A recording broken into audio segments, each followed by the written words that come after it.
Hello दोस्तों, स्वागत है आज के हमारे इस नए लेक्चर में। और आज हम पढ़ने वाले हैं एनाल्जेसिक्स के बारे में। सबसे पहले हम जानते हैं कि एनाल्जेसिक्स क्या होते हैं। तो एनाल्जेसिक्स क्या होते हैं? ये मेडिकेशंस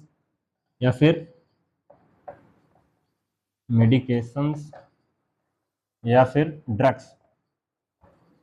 एनाल्जेसिक क्या है? मेडिकेशंस या ड्रग्स हैं जो कि are used to relieve pain, जो कि पेन में रिलीफ के लिए यूज किया, मतलब दर्द से आराम के लिए क्या कहते हैं, हम एनाल्जेसिक्स को यूज करते हैं। इसके बाद हम जानते हैं कि एनाल्जेसिक्स के टाइप्स के बारे में, कि एनाल्जेसिक्स के कौन कौन से टाइप्स होते हैं। एनाल्जेसिक्स के टाइप्स के बारे में हमारे सिलेबस में वैसे एनाल्जेसिक्स कई टाइप्स के होते हैं, लेकिन हमारे सिलेबस में एनाल्जेसिक्स दो टाइप्स के एनाल्जेसिक्स दिए गए हैं। सबसे पहला ओपियाइड्स।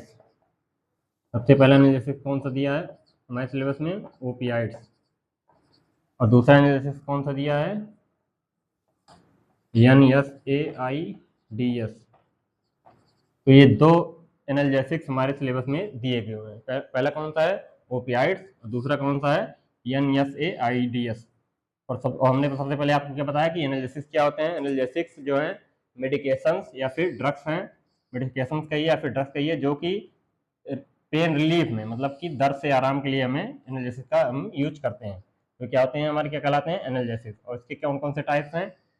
दो टाइप्स हैं इसके, ओपियाइड्स और NSAIDs। ये दो टाइप के एनाल्जेसिक्स होते हैं। अब हम पढ़ेंगे क्या कहते हैं कि डिटेल में। सबसे पहले हम डिटेल में पढ़ेंगे ओपियाइड्स के बारे में।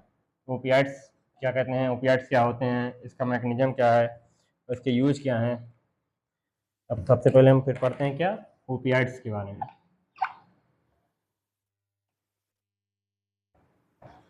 Opioids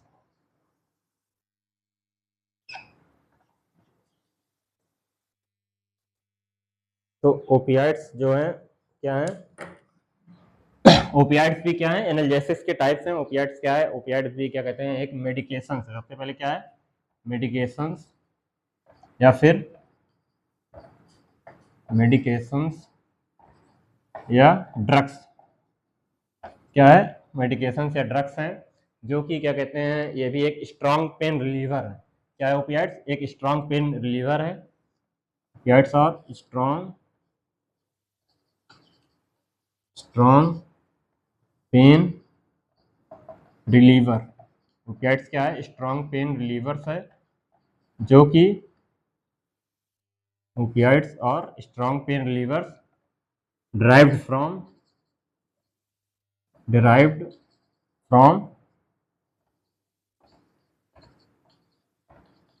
opium, derived from opium or synthetically made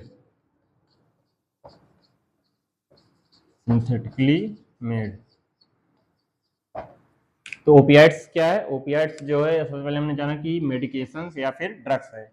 क्या है? ओपियाइड्स मेडिकेशंस या फिर ड्रग्स है, जो कि एक स्ट्रॉन्ग पेन रिलीवर की तरह काम करता है। स्ट्रॉन्ग पेन रिलीवर की तरह काम करता है, जो और ड्राइव मतलब यह कहाँ से हमें प्राप्त किया जाता है। तो कहाँ से प्राप्त किया जाता है ओपियाइड्स? ओपियम। ओपियम क्या है? एक ओपियम जो है प्लांट है। आप लोगों ने इसके बारे में सुना भी होगा और देखा भी होगा। क्या है इसका पूरा नाम? क्या है? Opium Poppy plant. Opium Poppy plant. Opium Poppy plant, जो क्या है, एक प्रकार का ओपियम क्या है? प्लांट है, जिससे क्या कहते हैं, ये नेचुरल, क्या कहते हैं इसे, हम कहते हैं नेचुरल तरीके से जो है इसे ड्राइव किया जाता है। ये नेचुरल तरीका है, नेचुरल तरीके से क्या कहते हैं, इससे प्लांट से ये ड्राइव किया जाता है। क्या? ओपियाइड। और इसके अलावा हम क्या कहते हैं, इसे सिंथेटिकली भी, मतलब आर्टिफिशियली या सिंथेटिकली भी हम लैब में या फिर बड़े बड़े इंस्टीट्यूट में जो है क्या करते हैं, इसे ओपियाइड्स को हम बना सकते हैं। ओपियाइड्स क्या है? मेडिकेशन या फिर ड्रग्स है, जो कि एक स्ट्रॉन्ग पेन रिलीवर की तरह काम करता है। और कहाँ से ड्राइव किया गया है? ओपियम। ओपियम क्या है? एक प्लांट है, पौधा है, मतलब पॉपी प्लांट, जिसका इसका पूरा नाम है ओपियम पॉपी प्लांट, जिससे हम क्या कहते हैं, ओपियाइड्स को हम ड्राइव करते हैं। इसके अलावा इसे हम सिंथेटिकली भी मेड कर सकते हैं, मतलब कि आर्टिफिशियली भी हम इसे बना सकते हैं, इसको ओपियाइड्स को। अब हम आते हैं क्या कहते हैं, ओपियाइड्स के मैकेनिज्म ऑफ एक्शन। ये ओपियाइड जो है कैसे काम करता है, ओपियाइड्स कैसे काम करता है। अब इसके हम किसके बारे में आते हैं, इसके जानेंगे, mechanism of action.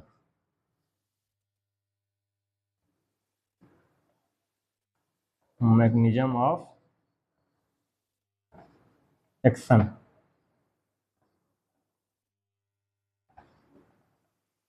Mechanism of action, mechanism of action क्या है कि ये ओपियाइड जो है कैसे वर्क करता है, कैसे इसका काम करता है। तो ओपियाइड्स, ओपियाइड जो है, opioids are binding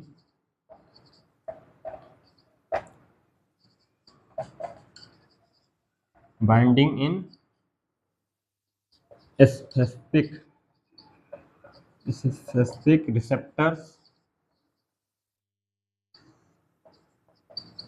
receptors in the brain and spinal cord,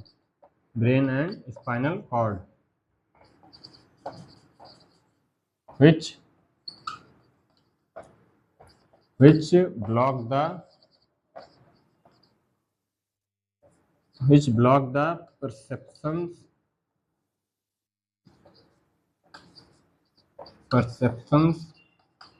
of pain, and also and can also induce feeling of euphoria,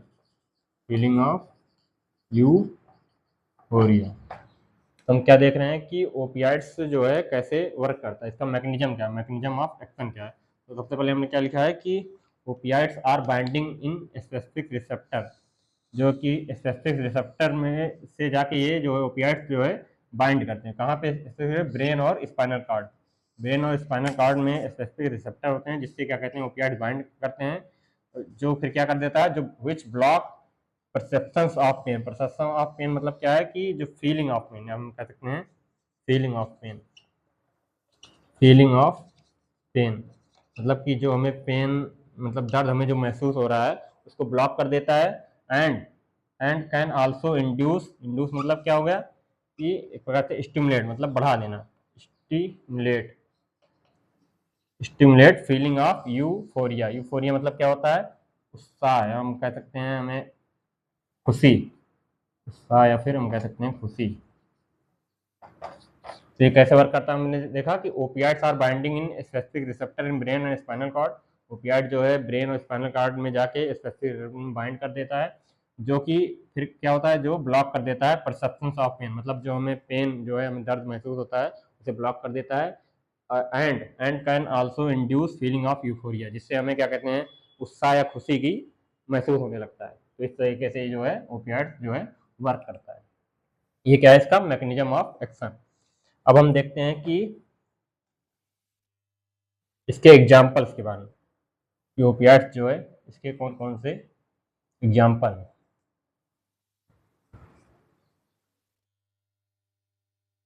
opioids का अब देखते हैं हम एग्जाम्पल। तो इसके एग्जाम्पल कौन कौन से हैं, मॉर्फिन एग्जाम्पल, कौन कौन से एग्जाम्पल हैं, दो एग्जाम्पल हम देखते हैं, एक मॉर्फिन और कोडीन। मॉर्फिन और कोडीन, ये क्या है इसके एग्जाम्पल, कौन कौन से, मॉर्फिन और कोडीन, ये इसके दो एग्जाम्पल हैं इसके ओपियाइड्स के। तो इस तरीके से इसका दो एग्जाम्पल हो गया। अब देखते हैं क्या कहते हैं हम इसके यूज के बारे में, ओपियाइड्स के यूज के बारे में। ओपियाइड जो है कहाँ कहाँ यूज होता है, ओपियाइड्स के यूज के बारे में।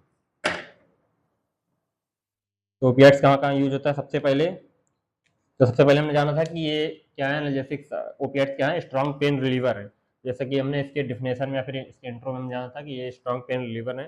तो ज़्यादातर जो है पेन में, क्या कहते हैं, पेन में जो है इसका यूज किया जाता है। कैसे कैसे पेन में, जैसे कि एक्यूट पेन, सबसे पहले कहाँ यूज होता है ये, जैसे कि एक्यूट पेन, एक्यूट पेन जैसे कि हेडक,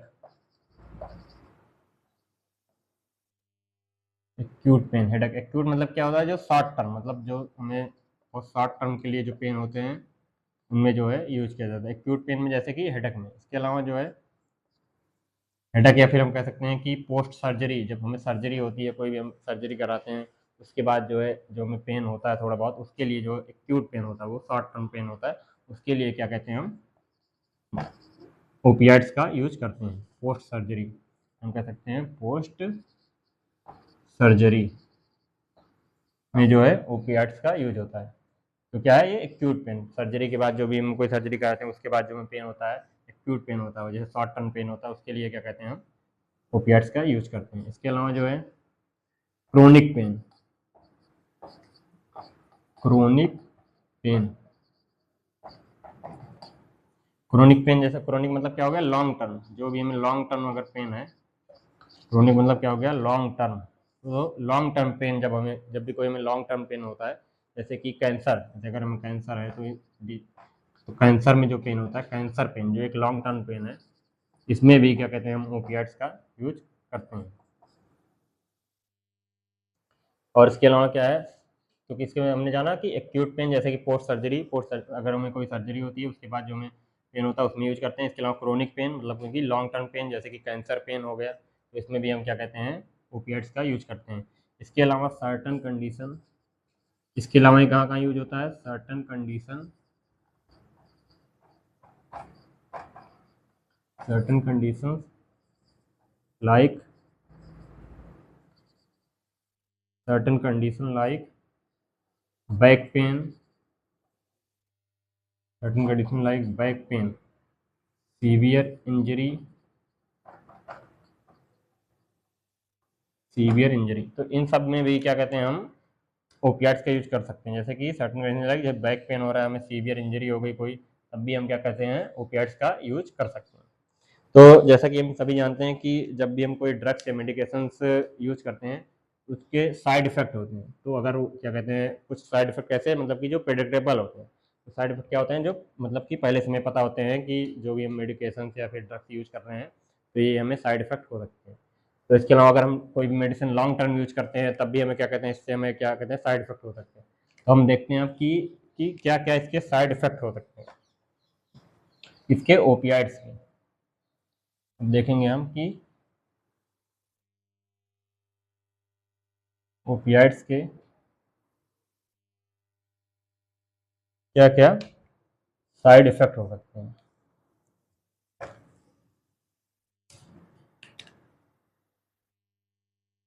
ओपियाइड्स के साइड इफेक्ट,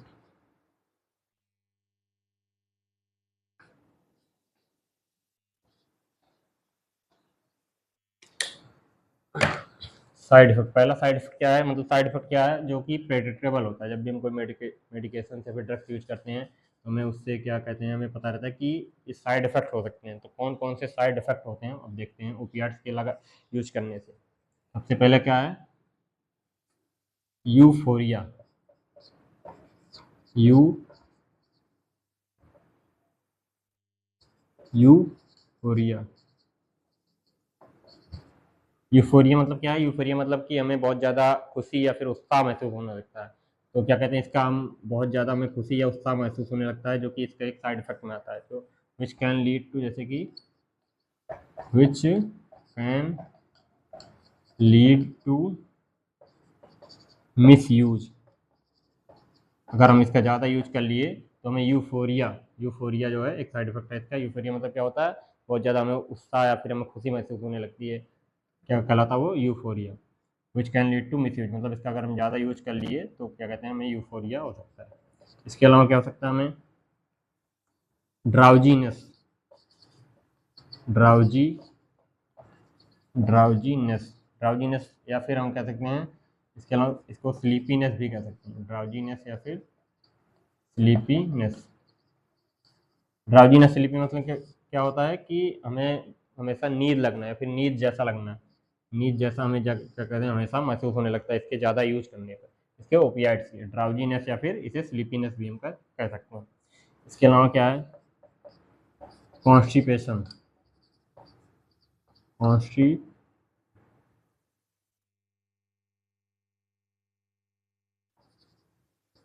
कॉन्स्टिपेशन कॉन्स्टिपेशन भी हमें क्या कहते हैं, अगर हम ज़्यादा यूज कर लेंगे इसका तो हमें कॉन्स्टिपेशन भी एक साइड इफेक्ट के रूप में हम हो सकता है। इसके अलावा क्या हो सकता है, रिस्पायरेटरी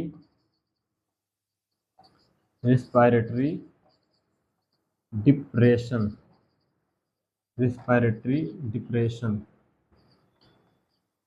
तो रिस्पायरेटरी डिप्रेशन मतलब क्या होता है, जब भी हमारा ब्रीथिंग रेट स्लो हो जाए, तो सफिशियंट मतलब क्या कहते हैं, सफिशियंट मात्रा में हमें क्या कहते हैं बॉडी को ऑक्सीजन नहीं मिल पाती है, उसे क्या हम क्या कहते हैं, रिस्पायरेटरी डिप्रेशन। इसके लगातार यूज मतलब क्या होता है, रिस्पायरेटरी डिप्रेशन मतलब कि oxygen level, respiration rate slow हो जाता है, रिस्पायरेशन रेट स्लो हो जाता है, रिस्पायरेशन रेट इज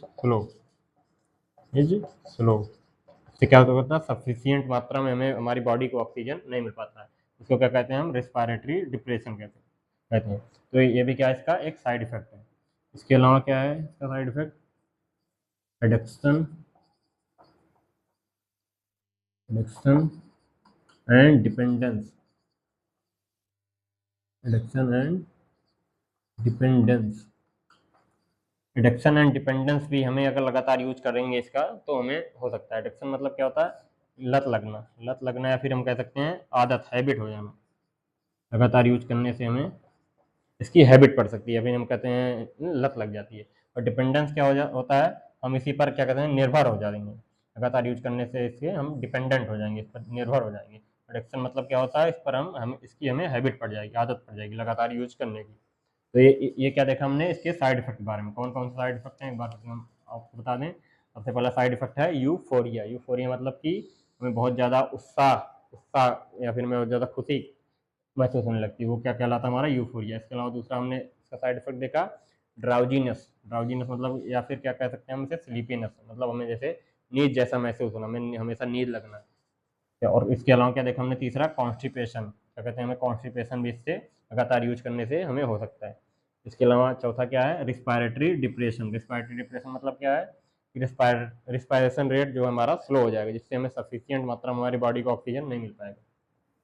और पांचवा क्या देखा हमने, एडिक्शन एंड डिपेंडेंस। एडिक्शन मतलब क्या, इसकी हैबिट पड़ जाएगी या फिर हमें इसकी लत लग जाएगी, या फिर हम, और इसके अलावा डिपेंडेंट मतलब हम इस पर जो है निर्भर हो जाएंगे, लगातार यूज करने से हमें इसी पर हम निर्भर होने लगते हैं। तो इसके कुछ साइड इफेक्ट्स हैं। तो ये क्या हो गया हमारा, ओपियाइड्स।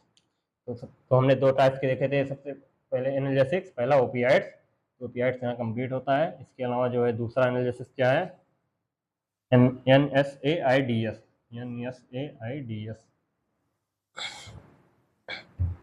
दूसरा एनालिसिस हमारा क्या है,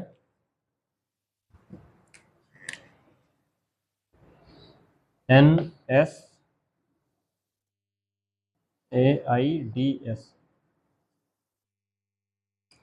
जैसा हमने आपको पहले बताया था कि दो टाइप्स के एनालिसिक्स हैं, ओपियाइड्स को हमने देख लिया कि ओपियाइड्स क्या होते हैं और इसका मैकेनिज्म ऑफ एक्शन क्या है। इसके बाद क्या कहते हैं, इसके एग्जांपल क्या है, इसके यूज क्या है, इसके साइड इफेक्ट क्या है। तो ऐसे ही दूसरा दूसरा क्या है हमारा एनालिसिक, NSAIDs। इसका भी हम देखेंगे कि इसका क्या कहते हैं, डिफिनेशन इसकी क्या है और क्या इसके मैकेनिज्म ऑफ एक्शन कैसे वर्क करता है, इसके बाद इसके एग्जाम्पल क्या है, इसके यूज क्या है, इसके साइड इफेक्ट क्या है। तो सबसे पहले हम जानते हैं कि इसकी फुल फॉर्म क्या है, जैसे NSAIDs। इसकी फुल फॉर्म क्या है, non steroidal non steroidal anti non steroidal anti inflammatory non steroidal anti inflammatory drugs, non steroidal anti inflammatory drugs. तो ये क्या है, NSAIDs का फुल फॉर्म क्या है, non steroidal anti inflammatory drugs. अब हम देखते हैं कि NSAIDs का क्या कहते हैं, डिफिनेशन क्या है, ये NSAIDs क्या होता है। NSAIDs क्या होता है, ये क्या कहते हैं, NaC, these are used, these are used to reduce pain, fever and inflammation। तो इन्हें ये भी क्या एक प्रकार सा हम क्या कह सकते हैं, मेडिकेशंस या फिर ड्रग्स है। क्या है, मेडिकेशंस या फिर ड्रग्स है, जो कि कहाँ कहाँ यूज होता है, पेन को रिड्यूस करने में, फीवर को रिड्यूस करने में और इन्फ्लामेशन में। ये तीन जगह इसको क्या कहते हैं, पेन, फीवर और इन्फ्लामेशन को रिड्यूस करने में क्या कहते हैं, इसका यूज किया जाता है। किसका, NaCIDS का। ये क्या है, मेडिकेशन है या फिर हम कह सकते हैं ड्रग्स है। इसका यूज कहाँ यूज किया जाता है, पेन, फीवर और इन्फ्लामेशन को रिड्यूस करने में, इन्फ्लामेशन को कम करने में इसका यूज किया जाता है। अब हम देखते हैं कि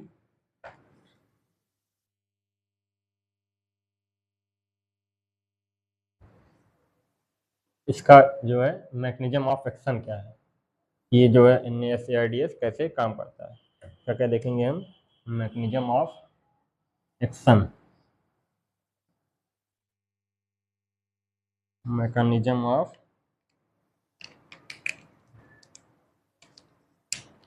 एक्शन, मैकेनिज्म ऑफ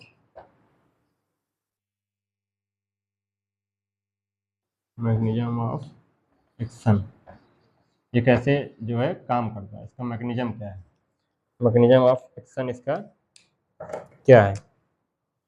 तो इसका मैकेनिज्म ऑफ एक्शन क्या है, साइक्लोऑक्सीजनेज जो एक एंजाइम होता है, जो कि हमारा प्रोस्टाग्लैंडिन्स को जो है सीक्रेट, प्रोस्टाग्लैंडिन्स को जो है इन्वॉल्व, उसके प्रोडक्शन में इन्वॉल्व रहता है, उसको ये जो क्या कहता है, ब्लॉक कर देता है, इनहिबिट कर देता है। ये क्या करता है, इनहिबिट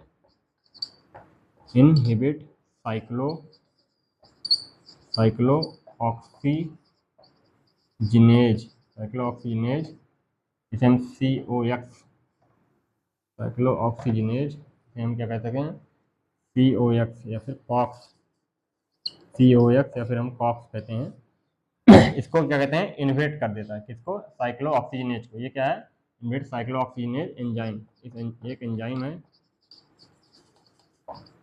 जो जिसको क्या कहते हैं, इन्वेट करता है, मतलब इसको रोक देता है। और ये एंजाइम क्या करता है, which involve in the production of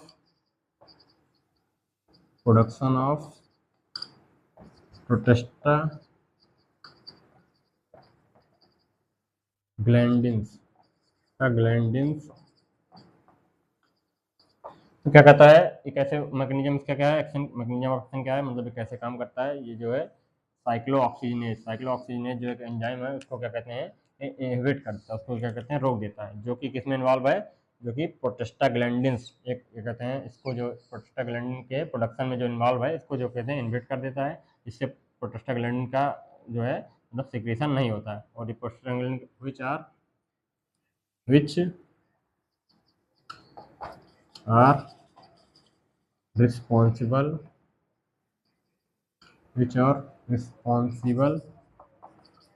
which are responsible for pain, fever and inflammation।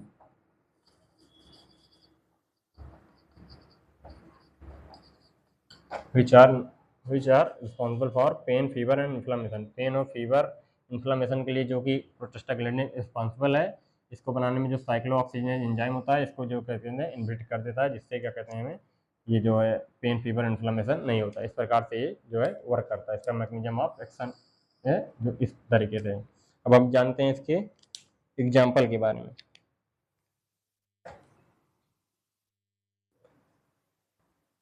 इसके एग्जाम्पल के बारे में,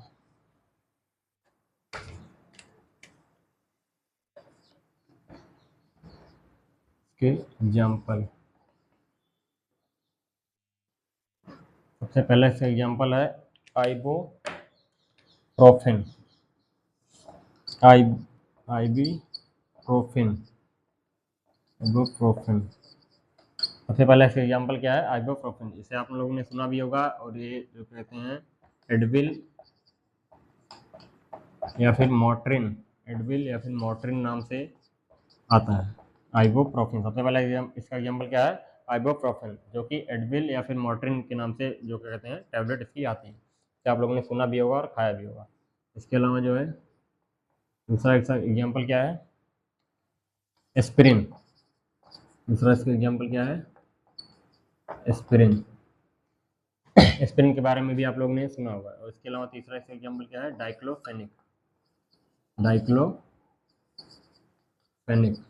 इसके तीन एग्जाम्पल है। पहला क्या है, आइबोप्रोफेन, जो कि एडविल या फिर मोट्रिन के नाम से आता है। दूसरा क्या है, एस्पिरिन। और तीसरा क्या है, डाइक्लोफेनिक। ये इसके क्या कहते हैं, हम तीन एग्जाम्पल हैं। NaClDs के तीन एग्जाम्पल हैं, आइबोप्रोफेन, एस्पिरिन और डाइक्लोफेनिक। अब हम आते हैं इसके यूज के बारे में, जो है इसका कहाँ कहाँ यूज किया जाता है, इसका कहाँ कहाँ यूज किया जाता है।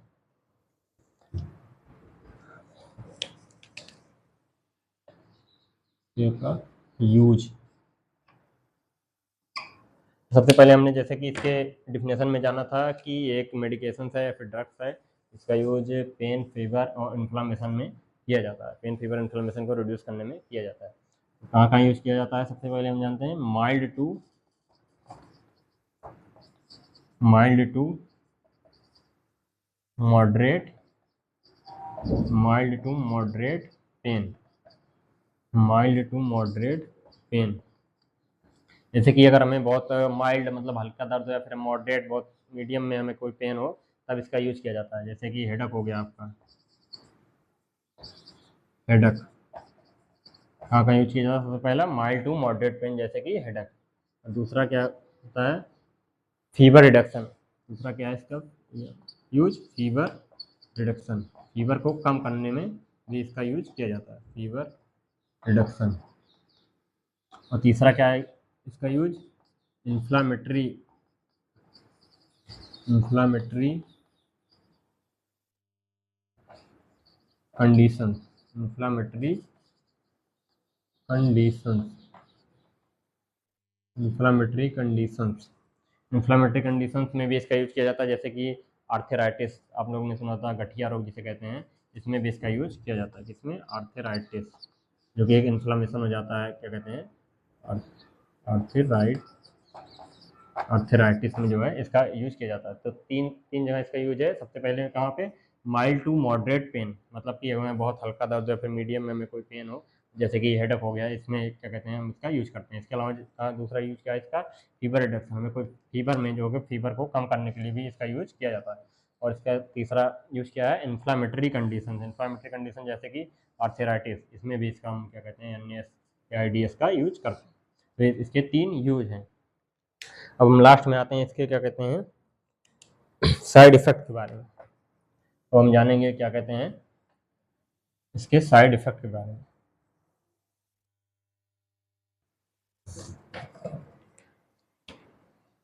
क्या है साइड इफेक्ट, साइड इफेक्ट कि कौन कौन से, जैसे हमने पहले बताया था ओपियाट्स को, हमने भी आपको ओपियाट्स के बारे में बताया, तो उसमें बताया था कि साइड इफेक्ट क्या होते हैं, कि लगातार हम कोई भी मेडिसिन या फिर ड्रग्स यूज करते हैं तो उसके साइड इफेक्ट होने लगते हैं, जो कि एक प्रेडिक्टेबल होते हैं। साइड इफेक्ट क्या होते हैं, प्रेडिक्टेबल होते हैं, पहले से हमें पता होते हैं कि अगर कोई भी हम मेडिसिन या फिर कोई ड्रग्स यूज करते हैं तो उसके ये साइड इफेक्ट हो सकते हैं। तो इसके हम जानते हैं कि इसके कौन कौन से साइड इफेक्ट हो सकते हैं अगर हम लगातार यूज कर रहे हैं। तो पहला, सबसे पहला क्या है, GI irritation, GI irritation. GI irritation मतलब क्या है, GI मतलब क्या है, गैस्ट्रो, GIT आप कह सकते हैं, GI कहिए या फिर GIT। GIT इरिटेशन, इरिटेशन मतलब क्या होता है, जलन। इरिटेशन मतलब क्या होता है, जलन। मतलब हमारे गैस्ट्रो इंटेस्टाइनल ट्रैक्ट में जब भी इरिटेशन होता है, मतलब जलन होने लगती है जब लगातार इसका यूज करते हैं, तो इसका क्या है, ये साइड इफेक्ट क्या है, सबसे पहले क्या, GIT इरिटेशन। और दूसरा क्या है इसका साइड इफेक्ट, अल्सर। दूसरा क्या इसका साइड इफेक्ट है, लगातार इसके यूज से हमें क्या हो सकता है, अल्सर भी हो सकता है। और तीसरा इसका एग्जाम क्या है side effect, kidney damage, kidney damage. तीसरा इसका क्या साइड इफेक्ट है, लगातार इसके यूज करने से हमें क्या हो सकता है, हमारी किडनी भी जो वो डैमेज हो सकती है। और चौथा इसका क्या साइड इफेक्ट है, कार्डियोवैस्कुलर रिस्क, कार्डियोवैस्कुलर रिस्क। लगातार इसके यूज होने से हमें करने से हमें क्या है, कार्डियोवैस्कुलर भी मतलब कि हार्ट रिलेटेड भी हमें प्रॉब्लम हो सकती है, किसको, NaCIDS के लगातार यूज होने से। तो ये क्या कहते हैं, इसके कुछ साइड इफेक्ट हैं। कौन कौन से साइड इफेक्ट हैं, सबसे पहले हमने जाना GIT इरिटेशन के बारे में, मतलब क्या है, गैस्ट्रो इंटेस्टाइनल ट्रैक्ट में हमारे इरिटेशन या फिर जनरल होने लगती है। दूसरा क्या हमने जाना, दूसरा अल्सर, लगातार इसके यूज करने से हमें अल्सर भी हो सकता है। और तीसरा हमने क्या जाना कि किडनी डैमेज, लगातार इसके यूज करने से हमें जो है साइड इफेक्ट के रूप में किडनी डैमेज के रूप में भी देखने को मिल सकता है। उसके अलावा क्या है, चौथा क्या, कार्डियोवैस्कुलर रिस्क, मतलब कि हार्ट रिलेटेड या फिर हमारे कार्डियोवैस्कुलर सिस्टम में भी क्या कहते हैं, कुछ गड़बड़ी हो सकती है इसके लगातार यूज होने। तो ये इसके कुछ साइड इफेक्ट के बारे में इसके NaCIDS के। तो बस इसमें इतना ही है। और क्या कहते हैं, दोनों के बारे में हमने जान लिया, ओपियाइड्स और NaCIDS के बारे में। और अगर आपको कोई भी क्या कहते हैं डाउट होता है तो आप कमेंट करके ज़रूर बताइएगा। मिलते हैं अपने अगले लेक्चर में। Thank you.